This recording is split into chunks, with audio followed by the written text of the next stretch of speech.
You know what I love about these Wednesday webinars? You guys are so participatory, and I just feed off of that. I love that I know you guys are going to ask questions. You're going to get right on chat. And boy, oh boy, do we have a Wednesday webinar for you, my friends. It's going to be an incredible 90 minutes. I want everybody to get out their pens and paper, because I'm old and I say that. For those millennials in the room, type out whatever you type out your notes, and we are just going to get through some content. All right. So we're going to try something a little newer today. Remember how we've had the script offs the last few weeks? Today, I'm doing something I'm calling rapid fire. So I have invited 4 agents to come on and give us their one script or their one thing that's really working over the last few weeks, which I'm excited about. I've got 3 incredibly powerful interviews that I'm really, really looking forward to. And because I just spent the morning with Gary Keller and about 200 of our top agents on Zoom this morning, can't you tell I'm fired up? I convinced Nick Waldner and Mike Perna to do a script off next week, because they apparently had one and there was debate and dispute as to who was the winner. So I said, Referee Via is going to determine who's the winner. So next Wednesday, you cannot miss it. We're going to have those 2 guys on doing a script off, and I'm really, really excited about it. For those of you who have been joining us, put in chat, how many of you guys have been to a few of these or are kind of following these? Because I'd love to hear from you guys. You know what I'm doing. You know that I'm following and tracking the early markets, which means China, right? Because first in, I should say, is usually the first out. So I wanted to briefly go over what my discoveries were for China. The other market we're tracking, ironically, is my own market here in Seattle, King County. First market's in, usually first market out, right? So with that said, I want to do something brief on China. I don't have a lot this week. Next week, I'm going to have a lot. And the reason I'm going to have more next week, you guys, is because we're going to probably have some April data in. So next week, you do not want to miss it at the top of the hour. We'll try to get as much April data as we can.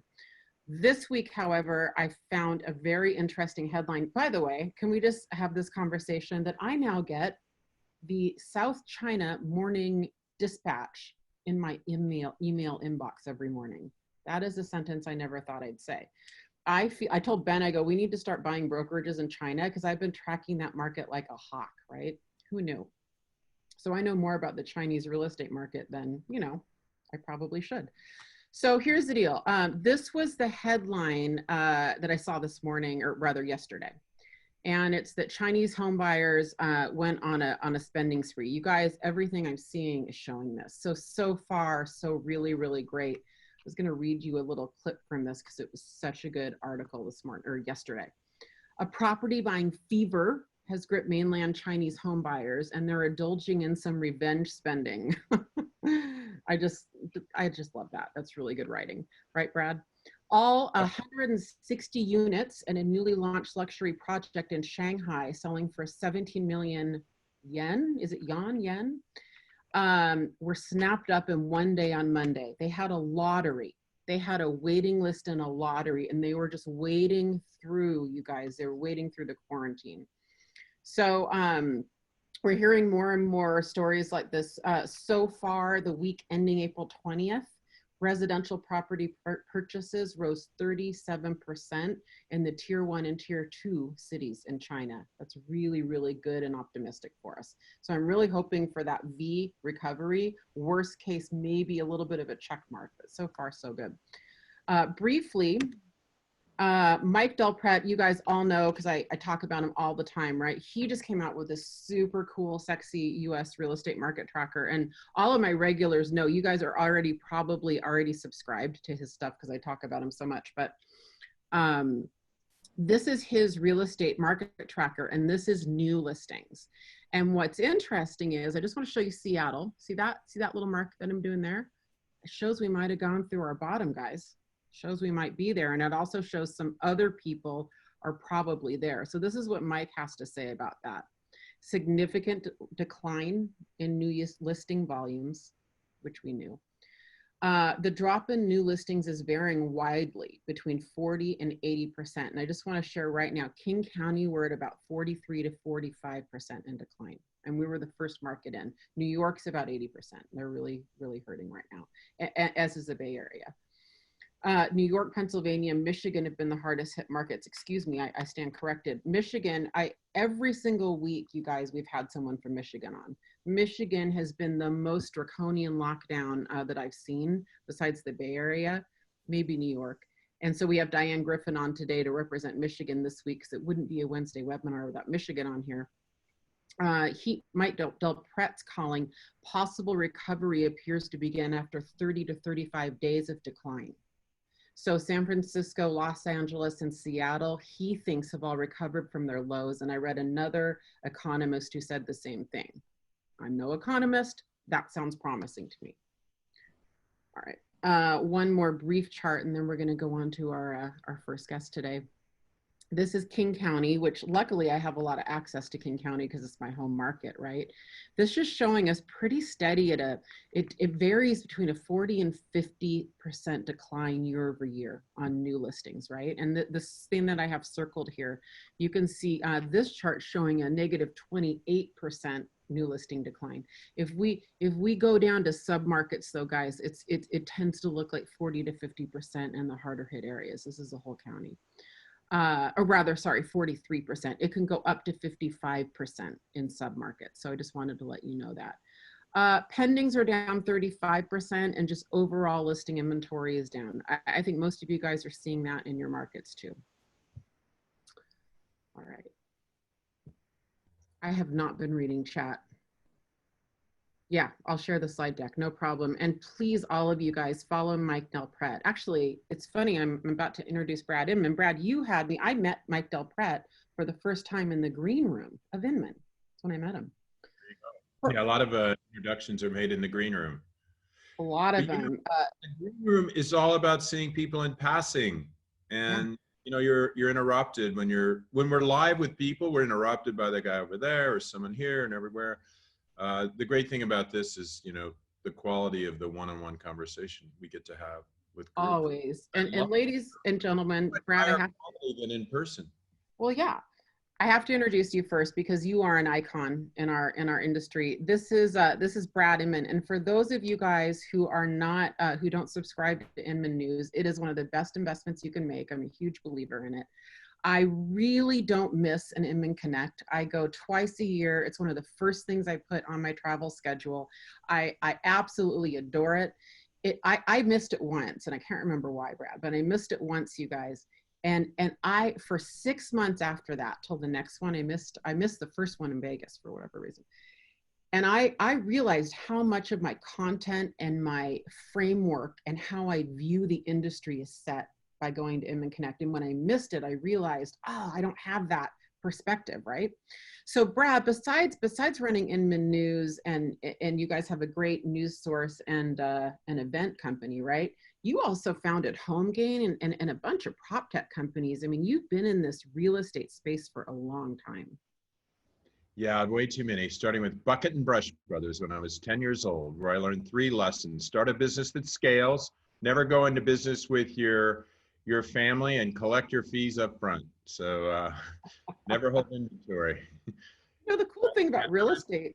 I've done a lot of things, raised a lot of venture capital, started new companies. You know, fortunately, there's more successful ones than disasters. And so I've just been really lucky, surrounded by really great people like you and your partner, Ben, who I love to death, and so many other people. And always came back to real estate when I went astray into ebooks, went astray into video, and I love real estate. It's in my blood. Yeah, it is in your blood. I think you understand it more than almost anyone I know. I mean, you really understand our industry. You have a love for agents, and I think you understand and appreciate and respect what agents go through every day. Yeah, they're just like entrepreneurs. You know, that I always have a thing in the beginning of the conference: raise your hand if you paid to come here with a personal credit card. And you know, the big corporate fat cats, they got expense accounts and everything else. The average agent and the entrepreneur doesn't. They start their business with a credit card, and realtors, you know, wake up every morning without a job. So I have a real, I always say I teach at Cal Berkeley. If I could spend an evening at dinner with a bunch of Cal faculty or a group of realtors, there'd be no question that faculty at Cal Berkeley is boring. That's pretty impressive. I've always said real estate agents they're the best entrepreneurs in the nation. I mean, Totally. you've got to hustle, you've got to bootstrap it for the most part. I mean, it is the pure definition of entrepreneurialism, I think. Yeah. So Brad, here's what I'm really, really curious about. You are kind of the eyes and ears of our industry. So I want to know, what are people reading? What stories or what videos are they watching right now on Inman, and what are they reading? Well, I think on the low end of this scale is too much broadcast television, which is, I personally urge people to stop doing. It's a big badass distraction, and a lot of mistakes are being made in the reporting, and that's only because they put a microphone in someone's mouth and they sound off, and they put all, so that, just on the side of don't do it, I don't find it useful at all. And if you want to track the coronavirus, there's great statistical sources that I use, that we all have now, that, you can track the infection rates, and you can track the death rate, and you can track it by region, city, county. And you can, if there's a correlation like you suggested in China, and already a correlation like Mike presented, then you track that, and you're pretty much going to know what's going on, if that's accurate. And I think there is a lot of evidence in all that data. Then I tend to read good old-fashioned, hardworking journalism publications, and I also like to, stay in touch with some of the medical journals. But I think the industry is, our readership is just ballooned. Our subscriptions have ballooned because we shifted our editorial focus to more of service and less. We still do the intel, reporting new products and mergers and companies in trouble and all that, but really shifted to try to provide as many resources to our readership as we possibly can. But it's hard right now. It's hard to sort out the truth. It's hard to, I read the Wall Street Journal cover to cover because it's probably the best indicator of where the economy's going. My dad used to say, on the old-fashioned newspaper, in the business section, on the front page, there's 5 stories, and the ratio between good and bad tells you how the economy's doing. If they're all good, it means we're like we were in January, right? And if there's one bad one, it probably means, it's not so great. And 2, maybe creeping into recession. 3, a recession. And lately, the Wall Street Journal, just every damn article is pretty negative. And only because there's just so much economic dislocation. And we all know that. You don't have to read the paper to know that. Yeah. But it's also great to read about all those incredible stories of recovery, and how people are handling all of this nonsense, and, the drama personally. And, I have a story. Yaz was away from me, my wife, and she got stuck in Florida because she helped her mother get to Morocco, and we decided to stay apart and not fly planes. So I was alone for 6 weeks, but I wasn't alone very long. One day I go out in the front yard, and there's some unicorns grazing in my front yard. And so I watched them every morning, and I thought, I'll have the courage. I'll go out, and they talk. I didn't know this. I don't know if you knew this, but unicorns talk. And they told me that they were free of the virus. They're immune to the virus. And we chatted. And then last Wednesday, I picked up Yaz at LAX. And that morning was my last chat with the unicorns. And the reason being is the unicorns told me that they, enjoyed it, but they had to go, and they had to go to some other household where someone was alone. So I thought, wow, that's great work. So it's good to hear the unicorns are doing service. And what's the point of that story is, we've all gone a little nuts here. You do a really good job. I love the discipline that you and Ben have. I've always admired Ben for that. He's a great entrepreneur, but focus, just you learn from the best, Gary Keller, and you can't get too far apart. But the reality is we're human, right? So we get angry, we have panic attacks, we wake up in the middle of the night, we hallucinate, we see unicorns. Although I did see unicorns. I don't have any pictures, I'm sorry. But if you believe in anything, I've always felt every project, every new business, every new relationship, once you believe, then you have passion, and passion leads to action, and action leads to results, and that leads to nirvana. And that's by the way, that's what the unicorns describe, the sequence. But what I love is people's humanity, the corporate BS, I'm a big shot, look at my shoes, look at me, talk corporate speak, which I never liked anyway, but that's kind of dissipated.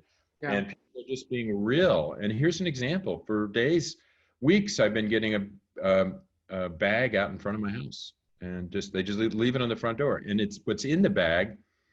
And this is more true than the unicorn story, so you can believe this one, is something that I needed or wanted.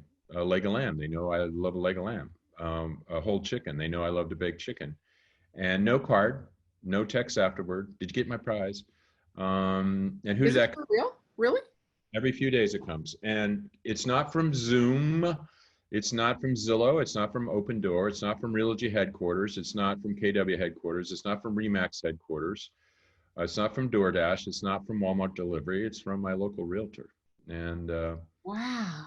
That's why I love the industry, that who couldn't love people like that, and no expectation. But is that the smartest thing you ever heard of? You guys, are you listening to that? That right there. And really, what an act and a genuineness. But think about how effortless. He's a realtor. He's a local guy. He doesn't have to fly in from St. Louis, Yeah. Right in the backyard. And he he drives, takes him 2 minutes. So for 10 minutes, it's just beautiful. So, did you say you're in the desert or New York right now? I'm in the desert. Yeah. Brady Sandall's coming on in a bit. He's a realtor there too. So wow. It's a great community, great place to be. It's 80. Last night, Yas and I went out for the first time, gang. She got dressed up, I got dressed up, and went to a new restaurant. Oh, I love it.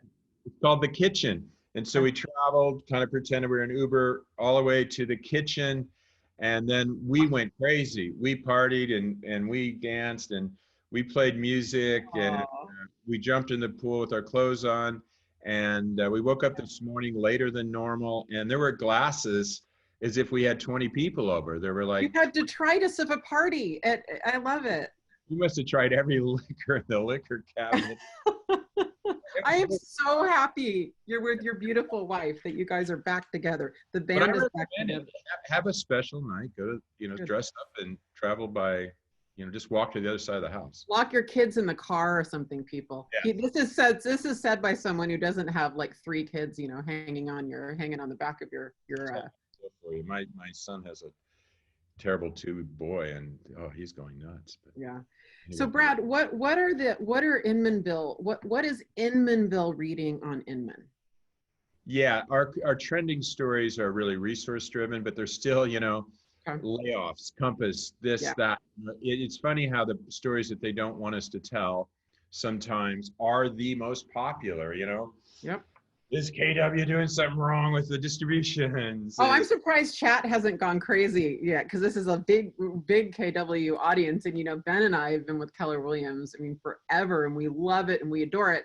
And look, we should just go there, Brad. I love you and I love Keller Williams. And there are some people that go, how can you love Brad Inman and Keller Williams? Yeah. Right? And I say, Brad's just doing a killer job doing his thing. Keller Williams is doing a killer job doing their thing. And I respect, both of those parties. Well, it's a big tent real estate, and it's very diverse, and there's no right way. And anytime anyone's come in and say there's only one way, my way, they don't work. I couldn't admire Gary Keller more than anybody on the planet, because he, like me, started with nothing and built a business. And those are the kind of people I love.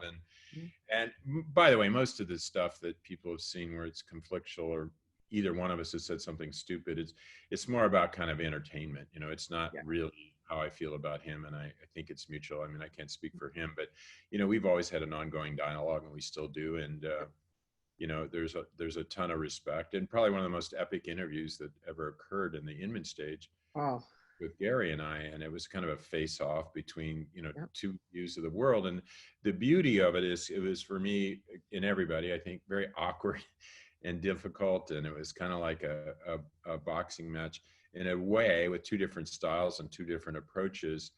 But he did something that Barbara Corcoran did with me, and Barry Diller did with me. He took the stage. He took the mic away from the moderator. Right. I'll tell you what happened. People who don't like Gary Keller at all, or Keller Williams, there were brokers from every brand in that audience who were cheering him on, because they loved to see the tables turned on Brad Inman. So it was humbling for me. It was really a good experience for me. It's those kind of moments. I don't know if you've ever been really embarrassed in your life, and it's so valuable. We avoid it at all costs, right? We never want to be in that position where someone sees us with our pants down or something. But when you go through it, it's really good thing. It taught me a lot. And the whole interview was really good. And he and I got along before and afterwards, but it was so there were two camps, you were great, he's a jerk, and you're a jerk and he's great. And, Yep. That's right. it's all healthy, Brad, I was in the audience. I was live in the audience, and it was one of those interviews where if you looked around, everyone was doing this. It was one of those where the audience like phones down or phones up recording, right? But everybody was just I mean, you could hear a pin drop in that audience. It was their standing room only. Everybody was there for that interview. And how stupid of me to think that I could tell Gary Keller to sit down. It'd be like him. Awesome.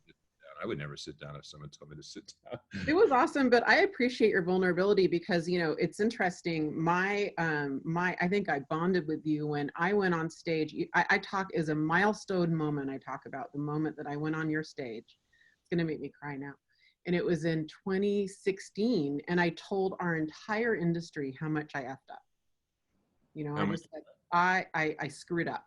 I lost my team and this is what happened. And, and I remember getting up there and I remember being backstage and thinking, this is either the best thing I've done in my career or it's going to kill it. And I went out there, hi, in Minville, 5,000 people. And it ended up being the best thing I did in my career. It got me to where I am today because the vulnerability to our peers, I just stopped worrying about looking good and being right. It doesn't.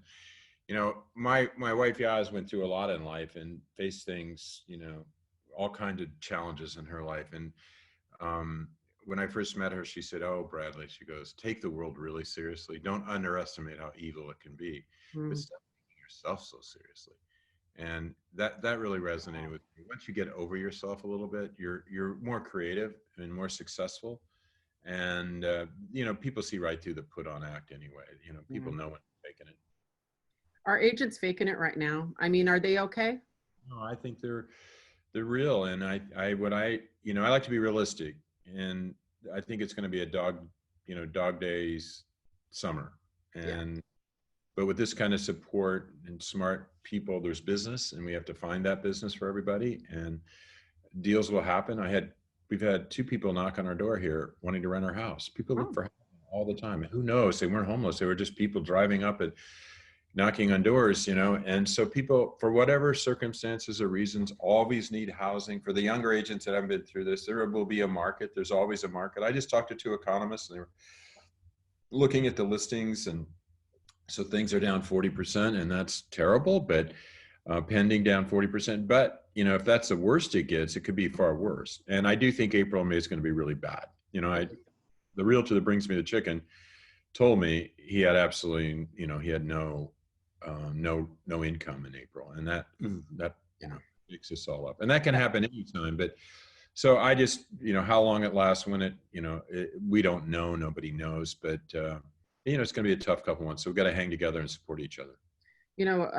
Well said. And I know that when this went down, I don't know if I've shared this story, but I drove up to Bellingham right at the beginning of March. Now, remember, we got it first here, in Seattle. So it was a little sooner than the rest of the country. And I said, Ben, you need to address the company and you need to give him a Winston Churchill. I knew, Ben and I knew immediately because it was going down here. And I went up there and I walked into his office, and I've never experienced, an atmosphere like that. I walked in, we didn't say a lot, we nodded, and our attorney was there, and we went through what he could say and couldn't say. And he gave his Zoom to the company, and I was standing right next to him off camera before physical distancing. And the whole time I just nodded and I encouraged him. And he said afterwards, he was like, I couldn't have done that without someone encouraging me and nodding off camera. And I think that exemplifies what we all need right now. And I immediately started these Wednesday webinars, Brad, the next Wednesday, because I thought we have got to keep our people in action, and we've got to keep them trained and equipped and encouraged. So I started with music. I'm unabashedly upbeat because I just think we need to really be careful what we're feeding ourselves with right now. Yeah, no, I couldn't agree more. I started these podcasts, and we tried to get the podcast program going at Inman for 10 years, kind of half-assed, never happened. And then suddenly a good friend of mine could tell I was kind of struggling very early on in this stuff. And he said, "Oh, Brad, go start a podcast." And I go, "Oh, okay." And then I interviewed Ben, was my first one. And it was great. Listen to the whole thing. I picked Ben, and I think at that time we had probably 2 listeners. Now we have hundreds of thousands. It's But fantastic. It's really good. the cool thing about we picked Ben and then we went to Ryan Snyder. We didn't do Ryan Snyder then Ben. Yeah. But the whole experience is just, be in service, whatever you're good at. And I just, I'm a journalist, so that's the only thing I really know how to do. And so that's for me, just turn it on, like you did, supporting Ben to do what he did. And all of us doing what we do well, and just do a little more of it than you normally will. That we've now done 50 of these podcasts and they're coming out 2, 3 a day. And it's just, I'm not bragging about it. I'm just saying I can only do what I do well. And that's that, and other things. It's one of the hard things. I don't know about you all, but I'm a writer. I write every day and have since believe it or not, every single morning since I was like 12 years old. That's amazing. But during this, I couldn't write. It's like, wow. And I couldn't read. And 2 things I love. But I can blab, so I started a podcast, and I like to interview people because I like to learn. But we can't do all, I don't know about you, but all my faculties aren't like totally there. And once you can do that and go, hey, I can't do this, but there's something else I can do that's just as effective. And maybe it's something new, Anyway. Well, thank you. I mean, I cannot, you're above my pay grade, meaning, like the fact that you came on here and to let me interview you is amazing. I interview a lot of people, but you, anytime I can do anything for the Inman community, I'm here. I will tell you one final story about technology. I love this. We're using this time to discern what technology we really need and what we don't. We didn't have time before. You're racing around, someone's selling you something, you buy it impulsively, you use this platform, use my platform. And it was horrible what we did to the real estate industry. And now though, we have time at home to try all this stuff. And because we're not running around like banshees, and be able to test it. And I know in my own house, I'm figuring out what works and what doesn't work. And I've told this story. I have a Roomba and I hadn't really ever turned it on. I turned it on for a couple of days and it was making noise and talking to me and all that. And finally I said, this is a great example of using really good curation in the selection of the technology that I really think I need. And by the way, I love to wash dishes and I love to use a broom. And I took the Roomba one day after listening to it all day because it's just annoying. And I threw it in the swimming pool and at the bottom of the swimming pool. And my point in all that is this is really a unique moment in time. We gave the globe, the planet a break, and you're being given a break, and use this break to your advantage because you'll look back and say, darn, I wish I was in isolation. Maybe not. Well said. And I think from here on out, I'm just going to picture that Zumba in the bottom of the pool is symbolism for, this just makes you face, systems can get away with not working in good times. And in the bad times, it reveals everything. Everything's revealed. We can't afford the nonsense that doesn't work. And we can't afford to waste 1 minute on anything. And we got to recognize that part of the day is going to be not perfect. And that's okay. But if you have those hours that you're really focused and heads down, then, the winners will come out of this. And there will be a report card on people's behavior when we look back, whether it's a politician or whether it's the industry bright light or whatever that is. And so make sure, you're getting graded here, even if you don't know it. So make sure your report cards, when it comes time to graduate, is okay. And it's going to be about, I think, what you give and contribute in any way you can. And we're going to be here to help you at Inman. So tune in. And if we're doing something wrong, slap us around. The good news is the trolls and the weirdos have all disappeared. They've attacked me for 30 years as a journalist. And so that means everyone's kinder. So we're not only giving the planet a break, we're giving each other a break to stop. I still get called names every day, but not nearly as many as in a normal environment. And that's a really beautiful thing, It took a pandemic for people to be nice, That's right, Brad. Hey, by the way, that reminded me, June 2 through 4 is Inman Connect. Like I've told you guys, I go every year. I'm hoping there might be a chance, speaking of podcasts, I'm hearing rumors that our empire building podcast might even get to grace the stages, but I have blocked out those days. I will be attending Inman. I want to encourage all of you guys. It's $49 right now. It's a phenomenal price. Normally you have to fly, by the way, I love flying and going, but normally it's hundreds of dollars and you fly somewhere. So this is a great time to try it out if you haven't tried it out. Yeah, and I just, the dates are June 2nd and 4th, and people say, where's the location? Well, it's in your living room. You've been coming to us for 25 years. We're coming to you. We're going to bring Rufkin. We're going to bring KW. We're going to bring all those people to your living room. Move some chairs around. have some coffee, make sure you have some half and half for me, but we're really, it's so fun. We're coming to you. And I think people are going to find the Inman team's always been innovative, and what they're doing here to create something. One, we lined up all the speakers. Everybody said yes. No one said no, which shows in this time, no one's being arrogant or special. No. The second piece of it is, you're going to really find it interesting what we're trying to pull off. And it's V1, so, you know, we'll get it better, but right. Yeah, we'd like to have you all there. Anyway, you all take care and have a great day. And give Brad a big hug, okay? Thank you, Brad. Thank you. We appreciate you. Bye-bye. Oh, bye-bye. Okay, I am so excited. You guys join me in thanking Brad. I am so excited for my next thing. So excited that I'm going to put everybody on gallery view. All right, here we go. Okay, so we haven't done this before. I want everybody watching, I want you guys to get your, whatever your note-taking, you know, things are. And I want you to get ready because I am like a radar. Remember radar and MASH? I'm like a radar. If I hear through the grapevine, I'm on all of our ALC chats of our market centers, wherever it is. If I hear someone doing really well and really successfully, I pounce on them. I'm like, you know, I mean, I just attack them and I ask them to be on this webinar for you guys. So my radar is up. So these 4 people, and you, Diane, but you're not in this particular portion yet. So these 4 people in front of you are doing amazing business right now. So in the last like week or 2, they've all done really amazing business and they're all doing really cool things. So we're going to call this rapid fire. And what I'm going to do is I'm going to introduce them and I'm going to say, go. And they're going to give us the script or the approach or whatever's working. And then you're going to get your hot little hands ready and you're going to type in chat. You're going to type questions like, oh, I want to know more about that or blah, blah, blah, blah. And then we're going to drill down and we're going to go through all 4 agents in like 15 minutes. Okay. So that's why you have to be ready for this one. This is like full on content. Okay. All right. So here's what we're going to do. Let me see. Oh, someone's doing a deal with you right now, Molly. That's exciting. All right. We're going to start with, well, let me introduce everybody first. We've got Molly Haynes. Molly, give everybody a wave. We've got Molly Haynes from Kirkland, Washington. We have got Maria, help me, Galizia. Is that right? Maria Galizia. Okay, Galizia.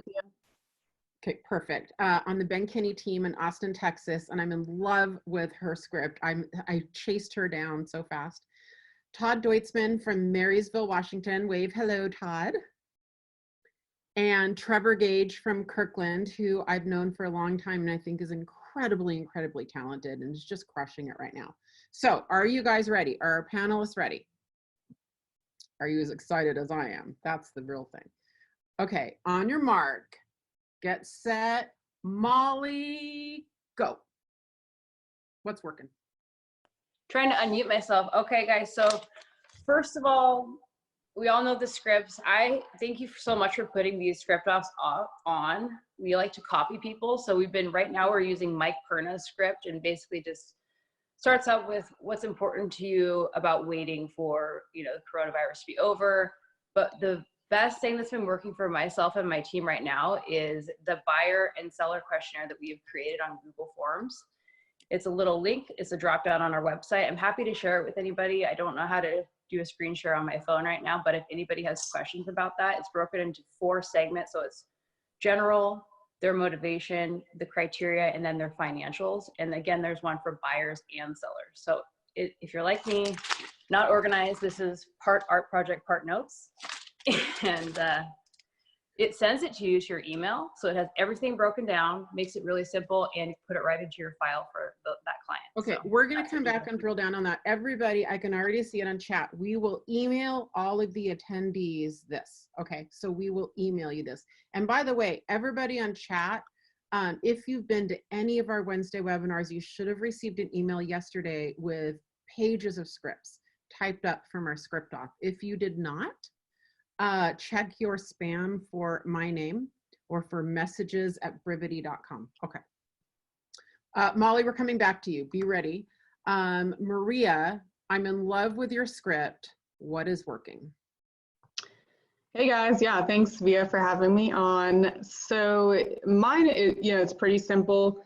The point is to get to past clients who've bought with you in the past few years, or really just any seller or sphere. And so I'll say, hey, Via, this is Maria with the Ben Kinney Real Estate team.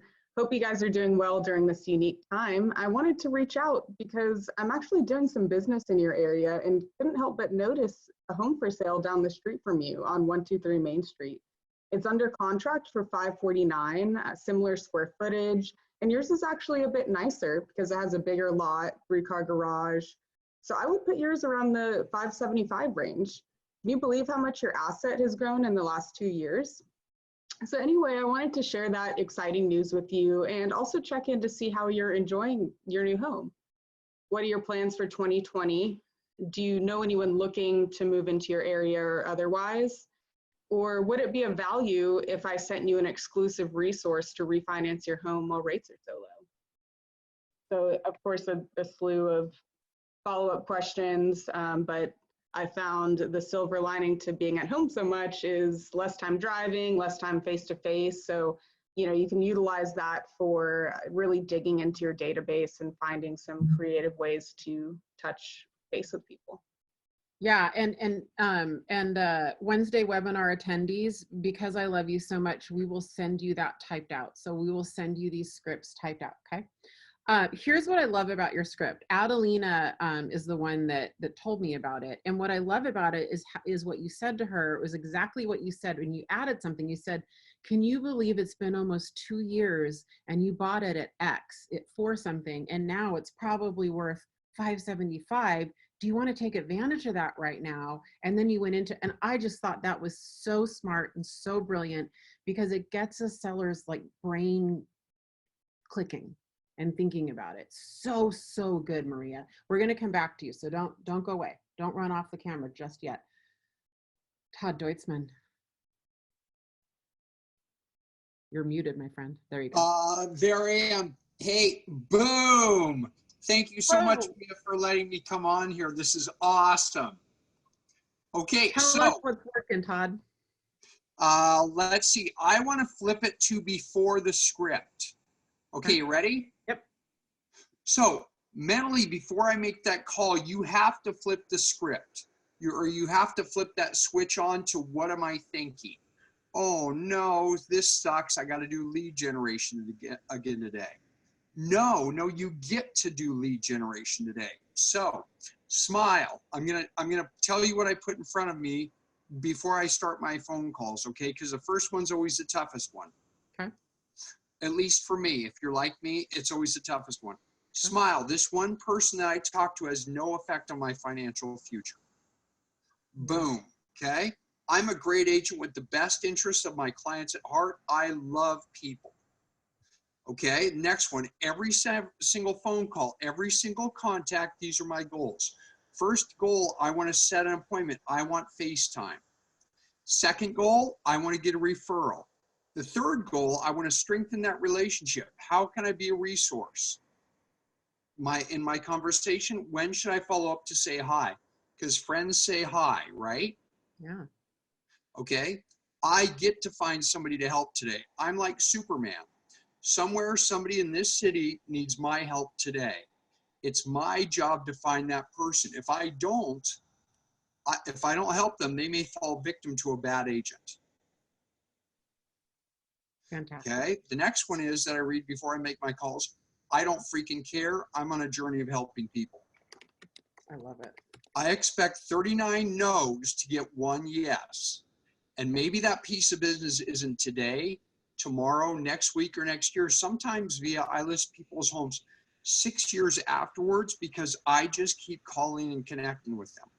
That's right. Oh, I love Life is numbers and scripts. Our goal is to get through them quicker and get better at them. Whether it's coming in the morning when you're coming in or in the afternoon when you come home to say hi to your wife after work, it's a script. Hey, sweetheart, how you doing? How was your day? Those scripts, the better you get at those scripts, the better relationships you have with people. If you just walk in the door and throw your keys on the counter and say, hey, how's it going, sweetheart? That's one script. Or you walk in the door at the end of the day and you say, hey, sweetheart, how was your day? Hey, how was little Johnny at, piano practice? How did that go? It's all a script. So your relationship, your numbers will get better the better you get at your scripts. Yep. Boom. Do you want to share one script that's working for you, Todd, before we move on to Trevor? Yep. Ready? Yep. Ring, ring, ring. Let's just say you're renting it out. Okay. Um, Ring, ring, ring. Hello, Via. This is Todd with Keller Williams. How are you? Good, thanks. Good. You had something on the market last year. You still own it. I'm assuming you rented it out, correct? I did, yeah. Boom. Okay. The good agent, Via, the good agent makes the call because most agents won't make the call, correct? I guess so. You're right. Yeah. Okay. So the next thing I say is, you've got it rented out. Okay. Well, super. That's awesome. Do you have it rented out for a year? Yep. It was a year lease. Awesome. Is it okay if I check in with you in 9 or 10 months to see how that's going for you? Sure. Perfect. That's what the better agent does. He sets an appointment that he's going to do that in the future, correct? Yep, that's right. Okay. So the best agent, that's what we're working on. Oh, Via, you've got it rented out for 9 or 10 months or till next year, correct? Uh-huh. Awesome. Well, Via, let me ask you real quick. Have you looked at refinancing? Rates are unbelievable. I'd love to refer you to somebody that could help you and maybe knock off a couple $100 a month. Oh, well, that'd be good. I hadn't really thought about that before. Perfect. And Via, since you own investment properties, are you open to me sending you some more investment properties? Oh, I mean, I don't know. Yeah. Do you think prices are going to go down and we're going to get some good deals right now? Yeah, I think they're going to be great. Not only that, but we have an investment class once a month. I'd love for you to swing by. I'll save a chair for you and a bottle of water for you if you'd love to swing by and come to our investment class once a month. Yeah, send me information. I'd like to learn more about that. Awesome. Okay, so the good agent made the call. The better agent was going to follow up in the future. The best agent, he's going to follow up. He's a resource, and he wants to get FaceTime because I want FaceTime with people as much as possible. Because I know when I turn my guy Lance loose on him, he's going to hit probably 75%. Yeah, that's right. That's right. There you go. Good, better, amazing. best. We appreciate you, my friend. Trevor Gage, what is working right now, my friend? You know, Via, I was just thinking about what you were saying with Ben, how you were standing beside him when he was doing that presentation about where things are at right now, and you were an affirming presence for him. That's what's working right now. People don't know, they're very fearful, and by fearful, I don't even think they have specific fears. I mean, they're buying toilet paper for what appears to be a virus that coughs, gets the respiratory system. It makes no sense, but that's how they're operating, out of fear, and they're frozen. So it's just showing people that this can be done. Homes are selling, buyers are buying, and this is what it looks like. I mean, I had a client that sent me, we've got a listing that's pending right now, and he sent me a MSNBC article showing that it's 28% or 20.8% down. Pendings are 28.8% down compared to the previous month.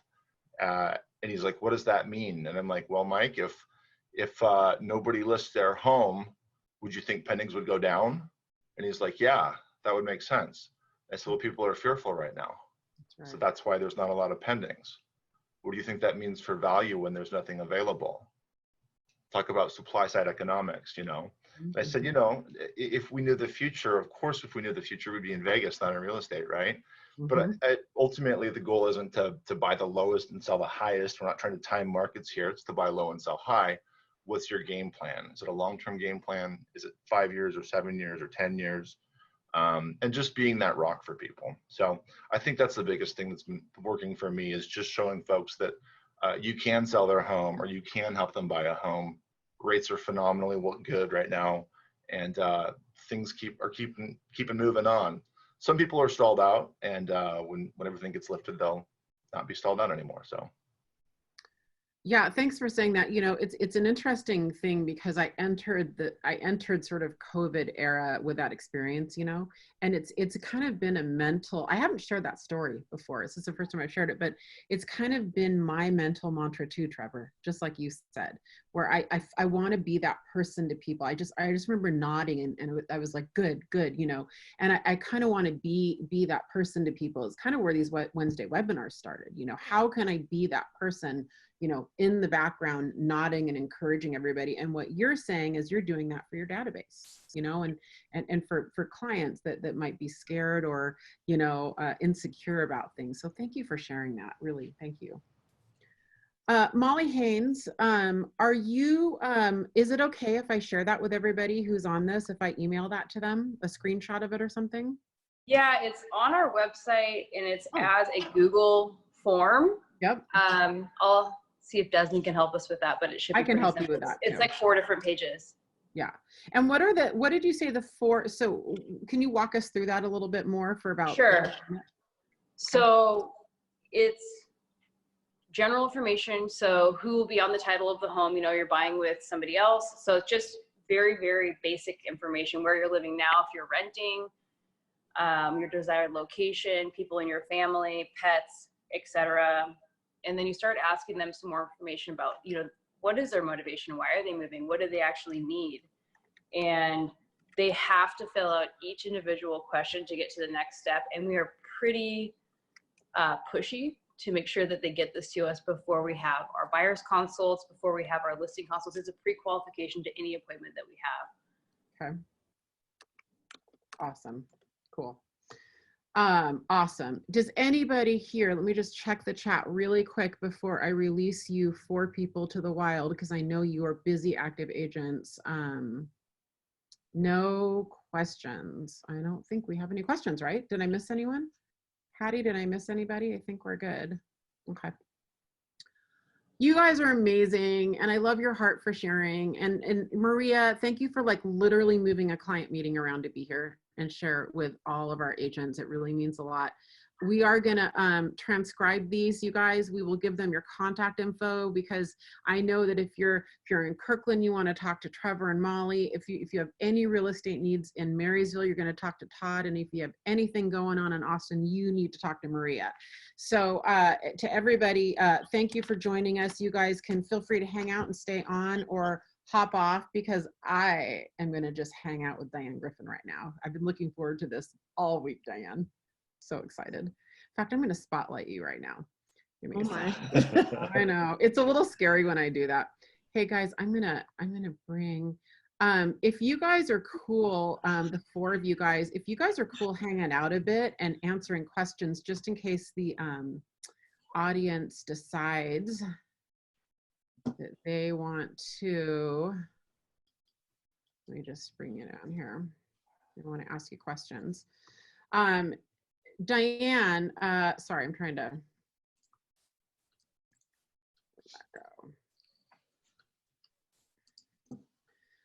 Diane Griffin, here we go. Full disclosure, and I always say this to people because, sometimes the banter makes more sense. So full disclosure, Diane is a very, very, very close friend of mine, one of my best friends. We are in a group of just amazing friends together. We call it the Dolls. It's a long story. It's kind of a funny name, Diane, our dolls. It is, but it has a good story behind it. It does have a good story behind it, which we need to tell someday, but not today. Diane's from Grand Rapids, Michigan, and here's what I think is really cool by way of introduction, Diane. You have Griffin Properties, right? So yes. You have a real estate team. You have multiple market centers that you're an investor in, right? Yes. You're one of the primary investors and operators in Keller Williams United Kingdom, so the entire country of England. Ben Kinney is an investor, Matt Fedek, quite a few other people. But Diane's been front and center on that. And Chairman of the board. Chairman of the board, there you go. Okay, see, I didn't even, God, my research sucks. How did I not know that? It's a secret. Speaking of boards, you're on a ton of community boards, or at least you have had a tradition in the past of that. And the other cool thing, Diane, that I'm not sure everybody knows about you is you've just had this track record of super successful businesses. You've been an entrepreneur since your 20s. You opened a chain of coffee stores, right? Coffee shops. Mm-hmm. And I just don't know that everyone knows that about you. So welcome. We're so happy you're here. Thank you. I'm honored.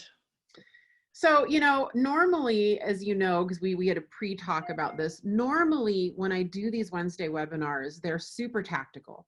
They're really, they're about scripts like you just heard, and they're highly actionable. Today's has a little bit of a different vibe because I just want to talk to you. I just want to have a conversation, and I almost want people to feel like they're eavesdropping on us talking, because there's so many things I appreciate about you that I think that you can teach us about thriving in adversity. Okay. So when I say that, what comes to your head? Well, thriving in adversity to me means the situation around you is really tough, and that you have to look to others as well as people look to you to figure out the best ways to get through it. I also think that it means that it's really uncomfortable, pretty scary, and a lot of uncertainty. And those are heavy. Those are heavy emotions, heavy realities, and they make moving forward slow, and can lead to just plain being paralyzed and no movement at all. So that's the scary part of it, but there are ways out of it. Have you been paralyzed before? Yes. Yeah. How do you get out of it when you're like that? You'd think you'd learn after the first time, but I think it's always a little bit different. So I've been in that situation many times. I think, like, for people who are part of Keller Williams, it's classic E to P, right? You try a few things, nothing seems to be working, and then you're frozen. And when you're frozen, you're really not making any progress. So in this time, realizing some level of paralysis, one of the things I needed to do was get back into exercising, right? I did an Ironman in October, which was an amazing feat. And that was 3 to 5 hours of exercise every day, and 8 and 9 hours on the weekend days. And so I was able to do that and do all my business and my things. And now I found myself feeling like I couldn't even go do that. So one of the things I needed to do was do that again. So I'm back to running and exercising, and that clarity and just movement was the first thing that started to help me feel like I was breaking out of it. And the second is just flooding myself with information, education, conversations, and not only with people who could help me, but people that I could help. It's really important to me to have that balance.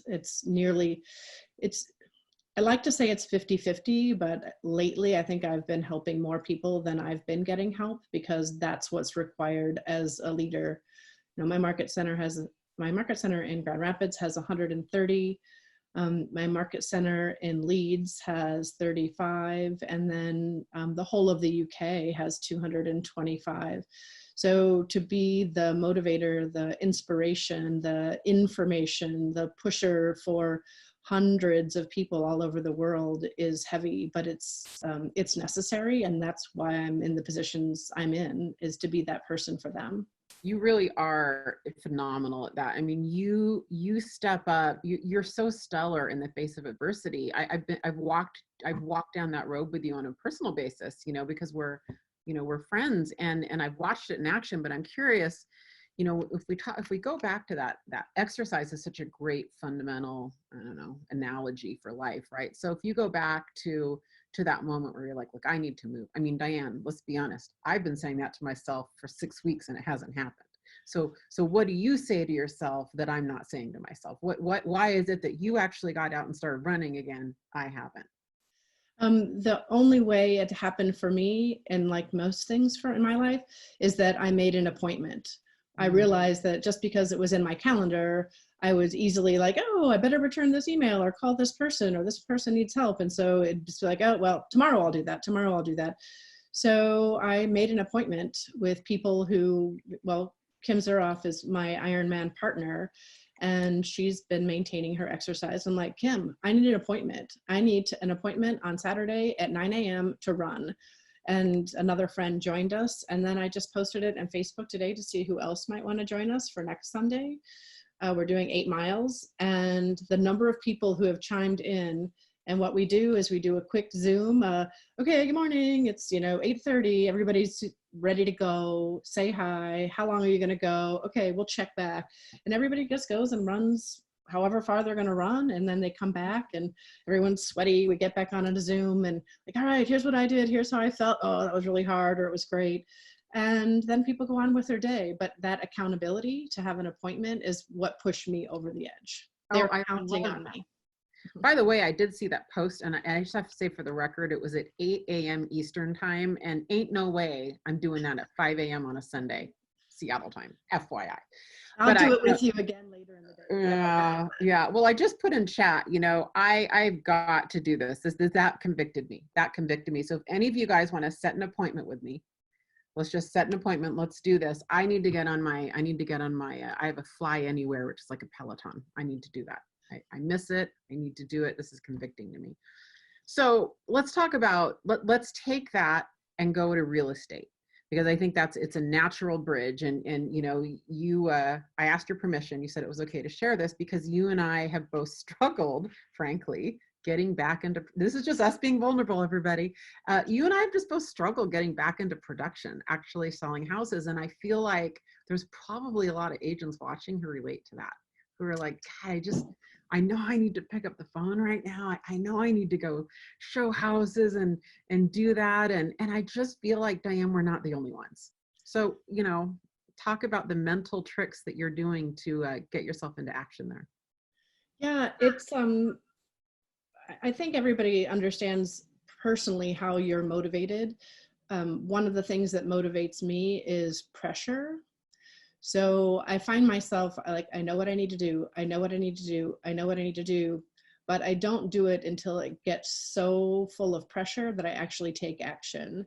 I don't think it's particularly healthy, but it is my pattern. So recognizing that that's my pattern and putting a deadline in place that other people know about and are holding me to account to hit and for the business. And that's been huge. So I put my goals out.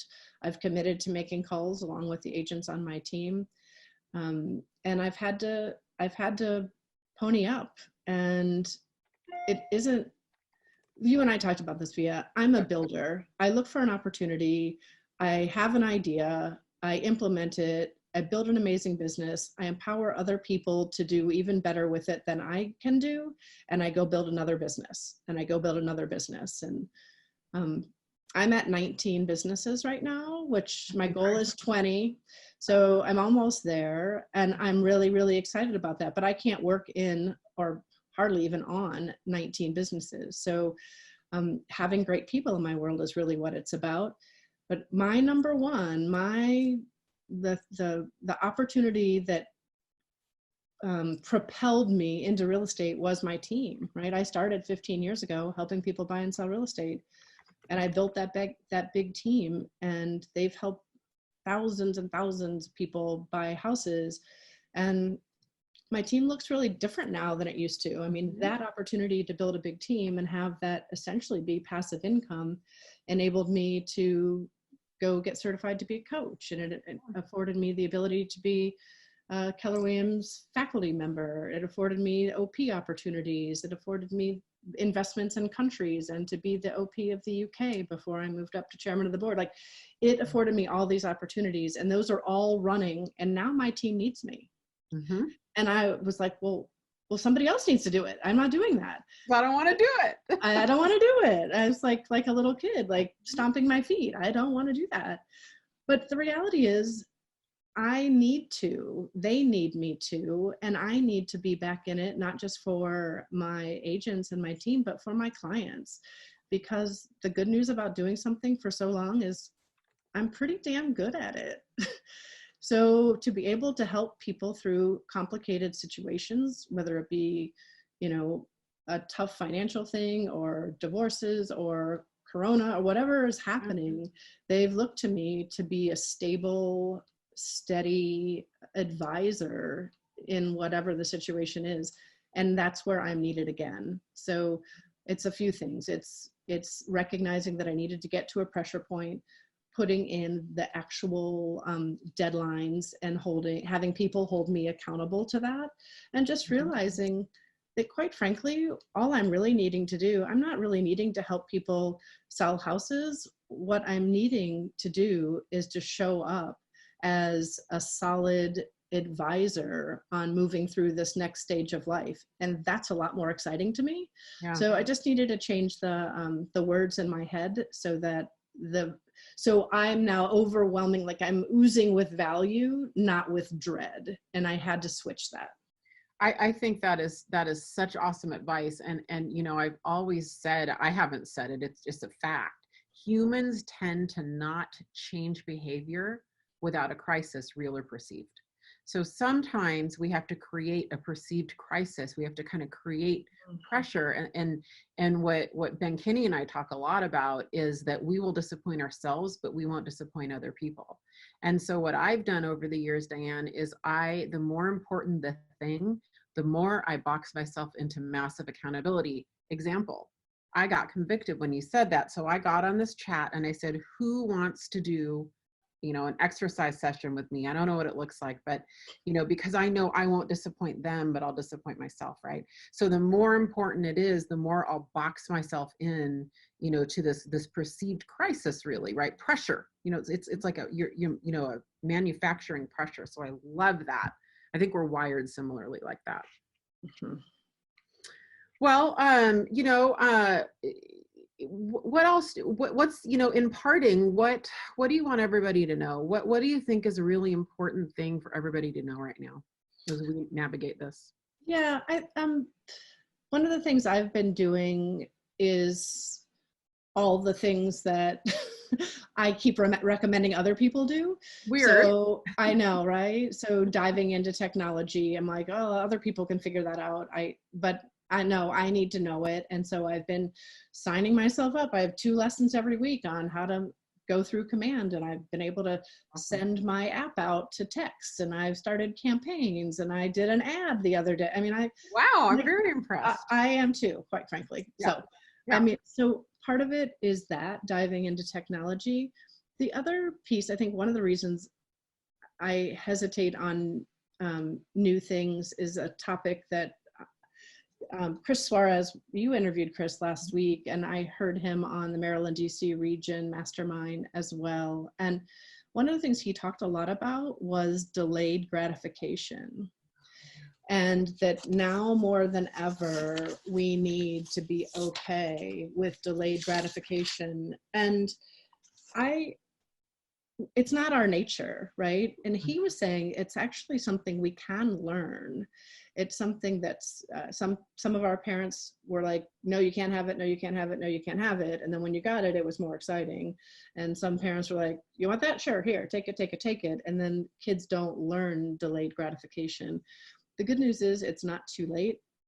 Chris used the example of pizza, right? Is it good for us? No. Does it smell good? Does it taste good? Is it hot? Does it like you want it? Yeah, okay, I'll have a piece. I want it. And you never, after you eat it, you're not like, oh, I'm so happy I just stuffed myself with pizza. There's like, I'm not, I'm always. Okay. So I think the idea though is one we can relate to, right? Yeah. When we say, okay, I want to lose 10 pounds, and you like eat really healthy for a day and you get on the scale and you didn't lose any. It's absolutely. Like, well, it's not working, right? So right now we need to get really, really clear that delayed gratification is exactly what we have to embrace. And with that, all this work of putting people in our database and calling to say, hi, how are you? You know, are they buying a house right now? No. Will they later? Yes. Will they remember you? Absolutely. So really embracing what the result and the benefit of delayed gratification is really, really good. Basically, Chris was saying basically it's a habit. So like any habit or behavior, we have to practice, practice, practice. And it can be in baby steps, right? We can do something for 2 or 3 days. One of his examples was his kids say, oh, can I get this? And he says, no, no, no, no. And he's like, eventually I say, okay, well, you can get on Amazon and put it in the cart and it can sit there. And then, so it's a little bit of reward, but then it sits in the cart for a week or a month or whatever their agreement is. So teaching little baby steps like, oh my gosh, it's in the cart. Like, that's exciting. You still don't have it, but you're moving in the right direction, right? You get on the scale and you've lost a pound. It's like, okay, then there's motivation. So having these conversations aren't going to be necessarily immediate gratification, but the long term will be huge. So embrace that.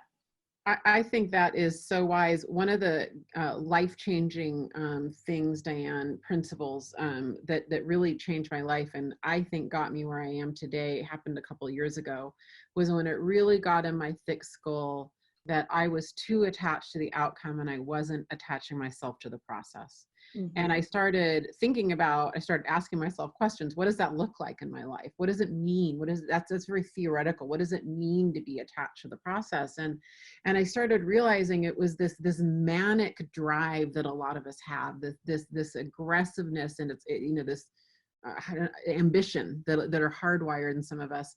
I had to switch that energy to the process. Mm-hmm. And start getting as excited and interested and seeing my wins as far as my activities and what I could control, frankly, and not what I can't control, because we cannot control the outcome. So that reminded me of it when you talk about delayed gratification.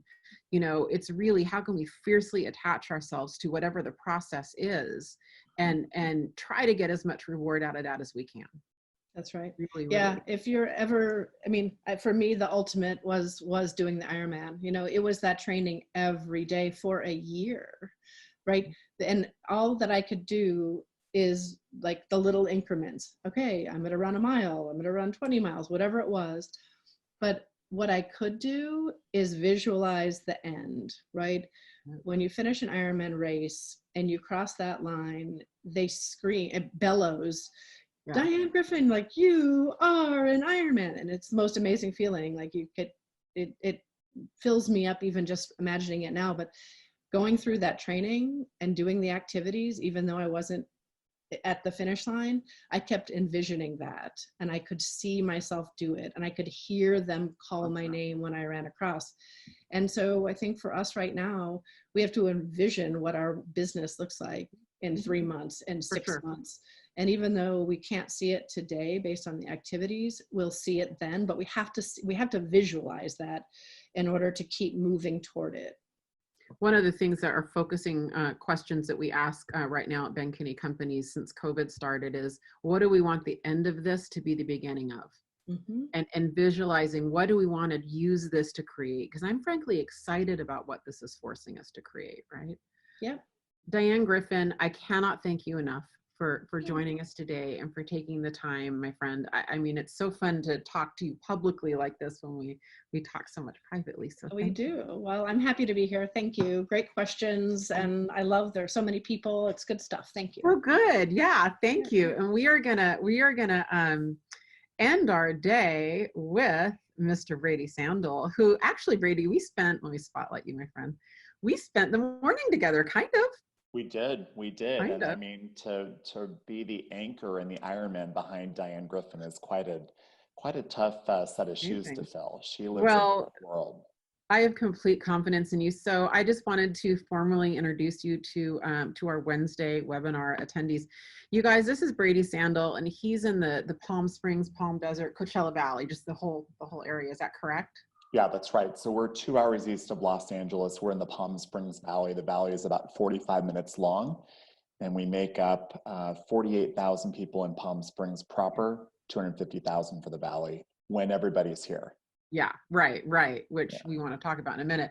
Yeah. So Brady's one of my favorite people and favorite success stories because real estate's been a second career, right, Brady? You're one of the instrumental forces in Phoenix University. Is that right? Yeah. So I started off at went to school in the Seattle area, graduated, went to work for a small tech company called Microsoft. Yep. And then went to some other consulting work, but landed at the University of Phoenix. And how that happened is they actually asked me to open up their Northwest market. So we took the hub in Tempe, Arizona, and we expanded back in the mid-90s over to the Pacific Northwest. Ironically, that was the expansion model of what Keller Williams has been doing the last couple of years. So it was a really good opportunity to live through that as we are now doing that with Keller Williams. Yeah. And you have a really big, real estate business. Last year you did 137 units. You closed about 103 million in volume and did about 2.5 million in revenue. So in real estate world, that is really the top 1%. That is really, really good, good production. I'm happy to say you joined us at our brokerage, Keller Williams, a few years ago. And we're grateful for that. The other thing, Brady, I just wanted to share with everybody is that Brady came last year and taught for Ben Kinney training. And it was one of our highest rated and most talked about classes. My people loved you, and we want to have you back. Maybe it's Zoom. I don't know what this is going to look like, Brady, but either way, I'm a huge fan of yours. I'm one of your top 5 fans. So not quite stalker level, but I'm certainly there. Stop it. No.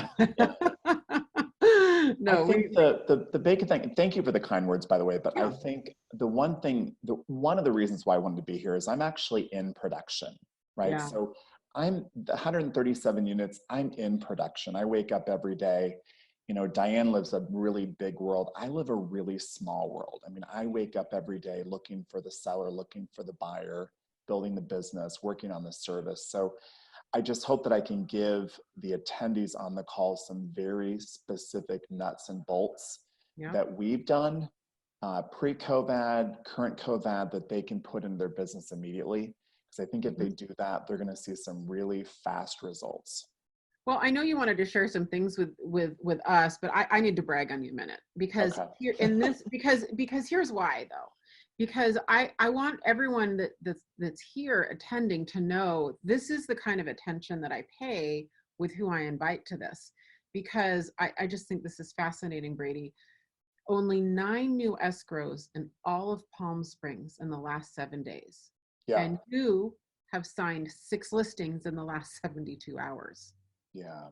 Yeah. So, I mean, I think if you've been to Palm Springs, which you have, my city is 48,000 people, and in 7 days we've only had 9 new sales, right? Our hotels are closed, our rentals are closed. We have to wear a face mask. If we don't, we could be fined up to $25,000 on a violation. We have several thousand auto rental cars left at the runway, not on the runway, but adjacent to the runway, because so many people have to leave town in 24 hours. We have abandoned American Airlines, Alaska, Delta on the runway. So it is very different here than probably other parts of the country. Wow. And so to see, 9 sales in 7 days and we're now 7 weeks into that kind of production. It's tough. It's a pothole. Yeah, it's tough. So how are you doing? How are you holding up? Actually quite well. I mean, this is going to sound so corny, cheesy, salesy, but we're so fortunate that Keller Williams was birthed in a market like this one, right? So the tools that we've been using for the last 3.5, nearly 4 years prepared us for the market we're in today. No one thought this would be a pandemic. No one expected a pandemic. However, we did train for a natural disaster, and this is the closest thing that we could identify. Now, when we were going into the Q1, we saw the signs of a recession coming, right? We saw the signs that we'd overrun the bullish of the market. So when we got that news, I'm the incoming president for the Chamber of Commerce, I had a head up that this was going to happen, meaning they were going to shut down the city completely. At about 24 hours before the market got the press release, number one, I immediately said to our agents, how many times have you heard me say to you that business runs in a 90-day cycle? Well, they said, for 3, 4, 5, 6, 7, 10 years, right? We're just going to go through another 90-day cycle, but this one is not going to be as good. So that time I said, we're going to take what we do, we're going to continue with what we do, but we're going to have to do it differently. And this next 90-day cycle will be the worst cycle we've ever gone through. But on the other side of this pothole will be the biggest growth. And I said, who's in? Everybody checked in. So you had to, as a leader, I had to set the scene, right? In 2001, some of our individuals on our team were 11 years old. They barely remember 9/11. In 2008, they weren't even in the workforce. They have no concept of chaos. right? That's right. So I had to step up as that chief visionary officer, be that person to set the stage, set the rhythm, but then I had to go back into production, right? I'm an agent, right? That's my job. So You know what you just described though, Brady? What you just described is what I've been telling these guys for weeks. It's the Stockdale paradox, and it's what all of us have to do as leaders. And you're on a knife's edge balancing this. On one side, we have to brace ourselves and our people for what's to come, and it's a rough road. We have to brace them for the rough road. But on the other side of the knife is we have to give them hope. And Yeah. we have to give them, that we're going to come out okay on the other side. You can't do one without the other. No. And so what we have to do as leaders right now, which is so challenging, is do both. And you just described it so perfectly. Well, so from a technical side, we always had everybody do the hotel lineup. We took the 5 gold standards of the Ritz-Carlton with the Keller Williams model and created our business plan here in Palm Springs. So we're known for the Ritz-Carlton service, and we model ourselves after the Ritz-Carlton, which means at 8:45, we do a hotel lineup. We cover what are called the 3 Gs. Like we share gratitude, we go over the goals, and we cover the grit. But we used to do that by phone or face-to-face. So we put everybody on Zoom. So at 8:45, we're going over the 3 Gs, the gratitude, the goals, and the grit. Now, at the end of the day, right, at 4:45, we're doing another Zoom call. Why? Because that's a big span. If they're not around each other, they're going to have a lot of head games going on. So our second call of the day is what we call the 3 Cs. We're going to celebrate what they did, the wins of the day. We're going to collaborate on things that we should work on going forward. And we're going to communicate what needs to be communicated to ourselves and our customers.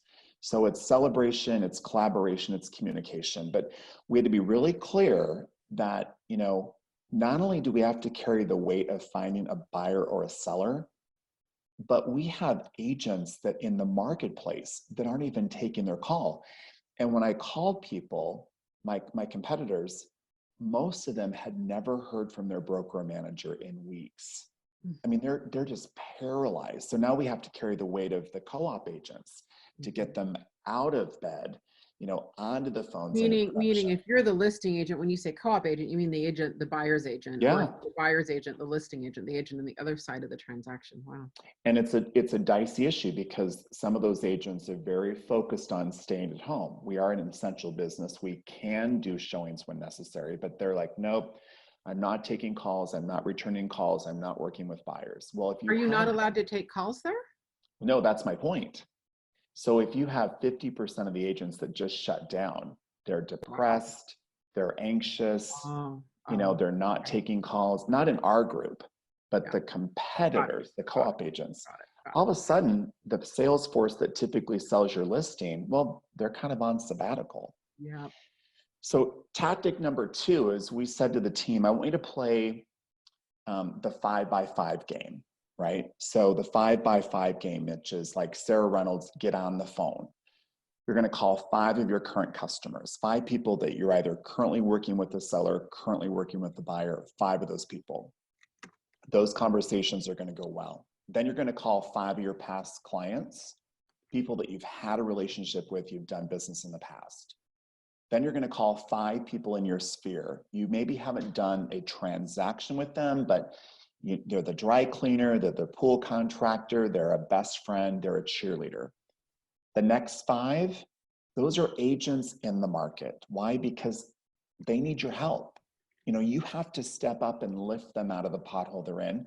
And the final 5 is we're calling out of area agents, agents who are in feeder markets who might have a connection to the desert. Now, in those 5x5 calls, I love an acronym. We're playing the 4 Cs, right? Mm-hmm. So those calls always start with the first C, which is care. Mind share versus market share. You're asking to see how are they feeling? How are they doing? What can you do for them? Care. Then the second C is natural. It's curiosity. Where are you? Are you here in Seattle? How has the virus affected you? Are you concerned about the virus or unemployment? You're asking a lot of questions. Once you can take their temperature from the curiosity, then you can step into consultant role. That's where you have to know the market of the moment. How many things went on the market in the last 24 hours or 7 days? How many things went into contract? How many things closed? That's when you can consult them. And the fourth C, which I think is hyper critical, you have to convert. You need to convert the person on the other line to a next step. It might be in your database. It might be to another call. It might be a virtual open house. It might be a buyer broker agreement. It might be an incoming referral and outgoing referral, but we have to remember that we have to convert.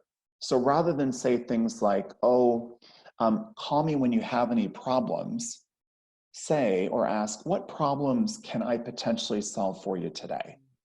You're basically using the same amount of effort, but the outcome, the response is dramatically different. Well, it's open-ended versus close-ended is what that is. And when you're going through those five, those calls, got another acronym, but I love it. It's called MACA, M-A-C-C-A, MACA. Okay. And that is, with MACA, you have to find out their motivation. Like, everyone is motivated to do something, and they're motivated to not do anything, right? So what's motivating you not to get off the couch? What's motivating you to get into contract? Once you know the motivation, you can anticipate what's going to happen next. If you stay on the couch, you might gain a little weight. Mm-hmm. If you get into contract, you're going to get the house that you want. But you got to anticipate what's going to happen next, and then you've got to communicate what's going to happen next. Via, let me walk you through what's going to happen next, right? I'm a big believer in that, Brady. You are huge on communication. Now, because a lot of people are working from home, i.e. almost everyone, we have to collaborate with our vendors, our loan officers, our title officers, our home warranty. We have to collaborate. We have to set the scene for those people. And then we have to accelerate. We have to make sure that we move through the process faster than the market's willing to move through it. We have to give them a little push along the way as we end up with getting them across that finish line. So MACA is big for us. I love that. I love that. What's number 3? So you've got the next tactic, which is a little bit boring, but it's mission critical. And that is, you have to remember that you can't rely on motivation right now. I'm not motivated to do my job. I'm not in love with my motivation right now, but I'm in love with the discipline that I need to demonstrate to get the results I want. Oh, say that again. Say that again. I'm not in love with the motivation that I have right now, but I'm in love with the discipline I have to follow to get the results that I want. That is exactly what I was talking about attaching to the process and not the outcome. Yeah, so the conversation in our heads, ladies and gentlemen, is typically not good. The first thought is generally not a good one, right? But the second thought has to be good. So my first thought is, I don't really know if I can make this call, right? The second thought is, I can make this call because I'm disciplined to show up for my friend Via, who's brought in all these ladies and gentlemen together, right? So the rhetoric in my head is discipline, I love the results. Discipline, I love the results. Now, how I got on that, Via, this is I swam competitively for 12 years. I had a great Olympic coach, and I retired in '92. So I have a fairly large pool in the backyard. I live on a horse ranch, an 1.5 acres in Palm Springs, and I got back in the pool and I started training. Mm-hmm. The first training session was not very pretty. I'm glad it wasn't filmed. It was like, probably didn't feel good either. I know, 13 strokes. It was a 13 stroke count to be in the pool. Last night, I'm at 7.5 stroke count, right? Mm-hmm. So I'm focused on the discipline of the breathing, the push off the wall, the 4 kicks, the first pull, the second pull, the third pull, and by the 7.5 pull, I'm doing a flip on the wall, right? Wow. I've gone from 13 stroke count to 7.5 stroke count. Wow. Like the breaststroke has gone from 7 stroke count to 3 stroke count. Wow. So the flashback to '92 is, what did I do to train for the international games that I was in? What was the mindset? What was the discipline? Not the motivation, the discipline, right? So remember, this is a tough time, and I'm speaking to the ladies and gentlemen that are on the call with us. You've been on this call for a long time. You've lived through Brad, great. Diane, great. Now I'm like, okay, let's go, showtime. So don't worry about not having the motivation. Focus on the discipline, because that will give you the results you need to go forward. Don't rely on motivation. Focus on the discipline. That is that is my takeaway, not just of the day, Brady, of the week. I mean, listen, I'm kind of funny, right? So social media and selfies are driven for one reason. People who do a lot of selfies need the motivation to get themselves going forward. They need the affirmation that they're accepted in society. Very rarely will you see a selfie of me. I'm pretty quiet, right? Mm-hmm. The discipline, it's the movement under the water that matters, not what's going above the water. Mm-hmm. It's the movement under the water, the flow of the ocean under the water. It's what you can't see. Yeah. And candidly, the results are going to show up. It's not exciting. It's not immediate.